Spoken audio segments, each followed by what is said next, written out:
Okay, so here's the first part of programming.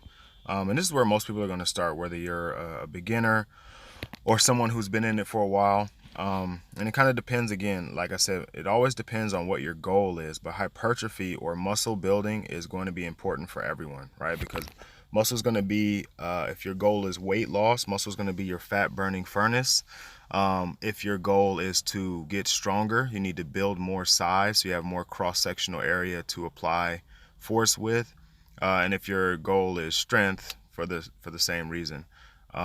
Size, obviously, muscle building is increasing muscle size, so that's why this is important. So depending on your level, beginner, intermediate, or advanced, the sets per exercise are going to change a little bit. For beginners, I like to keep it between 1 and 3. I think when we hit 4, we start working a little more endurance, just because they aren't physically capable yet of handling the weight. But then as they get a little more advanced, we can go maybe four sets or so, maybe even up to 5 or 6, depending, right?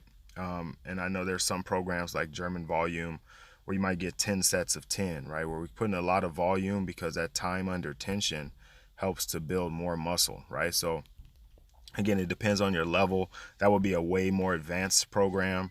But either way, we don't want to go more than maybe a month with this before we reset. And then we can go out further. I mean, it can take, we can go months, maybe even, kind of depending on the person. But every 4 weeks or so, we need to deload and reassess where we are, because over that course of time, because you're increasing muscle size, you're also increasing strength. So the load and intensity needs to change because your 1 rep max is going to be improving as you go, right? But backing up, so 1 to 3 sets, unless you're a more advanced lifter. Reps per set, we're looking at 12 or below. We don't want to drop really below 6, because if we get below 6, then we're talking more strength. So if we're talking about adding size, like I said, time under tension is the important part. So we want to try to have that muscle under load for somewhere between 6 to 12 reps. If we get above 12, we're working endurance. If we get below 6, we're looking at strength, okay? What's going to be important here too is how much rest you take in between sets. We don't want to get over a minute and a half. Over a minute and a half, again, is a strength rest period, right? Because we're trying to get our recovery up as much as we can so we can lift another heavy load. So we want to be somewhere between 30 seconds and a minute and a half. The more your goals are related to fat loss or things like that, the lower you want them, because you get more of a conditioning effect out of it. It's like it almost turns into high intensity interval training, right? Because you're going really hard for however long the set takes, and then you only have a short time to rest and recover. But again, so we're looking at somewhere between 30 seconds to a minute and a half, and that's a pretty hard set rule. That doesn't change no matter what level you're at. As far as intensity goes, because the rep range it has the potential to be high. Again, talking about 12 reps per set. We're looking at something that's going to put us around, if we're talking about 12, we're looking at, just below 70% of whatever our 1 rep max is, and then up to maybe 85%. Again, once we get over 85, we're looking at more of a strength training program. And it's going to be obviously tougher to move 85% of your max for 12 reps. Okay, so the volume to intensity relationship is right in the middle, right? Where the volume isn't too crazy, the intensity doesn't get too crazy, right? And then you'll see on some of the other programs, the volume will be low and the intensity will be high in a strength program, right? Because the intensity refers to the amount of weight you're using. And you're going to use that amount of weight for less reps, so the volume decreases, right? And something like a muscular endurance program, the volume will be high, but the intensity will be low because you're doing more reps with less weight, right? Who is hypertrophy good for? As I mentioned before, for really anybody starting a program, but then really anybody in general, right? Hypertrophy is usually what most of our female clients are afraid of. They don't want to get too bulky. You don't want to build too much size. But in reality, that doesn't really happen. I mean, you will put on some muscular size, and that muscular size is what you're actually looking for, because most of you come in saying you want to get toned. Getting toned refers to muscle tone, so you actually have to build some muscle in order to show some tone, right? It also, like I mentioned at the beginning, it's going to help you burn fat faster. So increasing the amount of muscle you have actually helps increase the amount of calories you burn per day, which in turn helps you lose weight faster. So you definitely want to be adding some muscle. Obviously, we look at your goals. If you're not trying to become a bodybuilder, then that's not what we're going to try to work for. We're going to do more things that are going to get you to your goal. But along the way, there is going to be some hypertrophy. You're going to put on muscle size.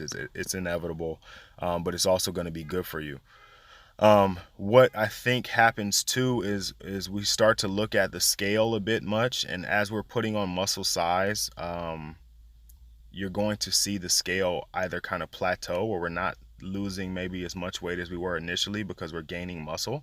But what's still going to be happening, because muscle takes up less space, is your clothes sizes are going to be dropping, right? And so you're going to feel better, your clothes are going to fit better. And so while you may not be losing, that same 5 pounds a week, it might drop down to 2 pounds a week or 1 pound a week. You'll still see your clothes size changing. You still see improvements in your fitness and how you feel, and definitely how you look. So don't avoid hypertrophy. It's a part of it. We can't do all muscular endurance, although that's a part of it as well. With most of my programs, you're going to be doing some of this kind of all the time. You'll be doing some hypertrophy, you'll be doing some strength, you'll be doing some muscular endurance, and it may all be in the same workout, just depending on the type of exercise and what we want from that muscle, how we want that muscle to look, right? Because we have the ability to train each muscle a little bit separately, so you can get, where we want hypertrophy in certain areas. We want a leaner, longer look in other areas. We may do endurance. We may want strength to support our hypertrophy in another area. So you'll see programs where they kind of all over the board with what you do. But then if we're talking about like a periodized program for an athlete, you may see something where we're literally doing these phases in mesocycles or so we're doing it for a couple of months, we're working hypertrophy, then for a couple of months we're working strength, then for a couple of months right before the season we're working power, and then during the season we're working on maintaining power and strength, so we kind of combine them during the competitive season, and then we go off season where we may drop down into doing more of a general physical preparation before we start all over again. And again, that depends on the sport. Obviously, if I have a sport like cycling, or I have cross country team,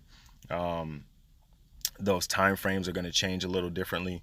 They're not going to be as long, or maybe not as important for each sport, but they are definitely going to be a part of the whole year program.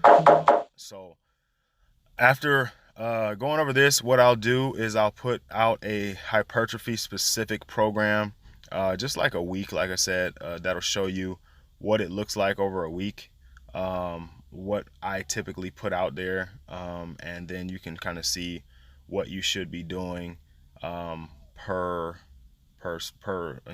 muscle group or per workout, right? Thank you guys for paying attention. If you have any questions, again, shoot them. Right, I'll give you as much information as I can.